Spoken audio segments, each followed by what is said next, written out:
power chiseling, old school, cutting a butt hinge, like that. Up there. Old school, boys. Lovely 2-inch chisel, proper hammer, not one of these old claw hammers. Get that on there. I've got my little line there. You can see there, look, so I know what I'm going to.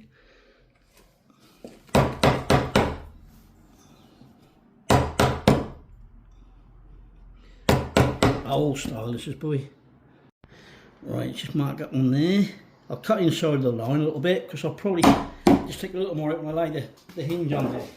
So when we lay that on, we might have to just snick a little more out. Never overcut it first go. Bosh. Lovely. Oh, bad boy. Give that a little bit of that.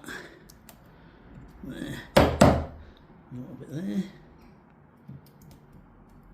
Cool. Look at that. Grew there.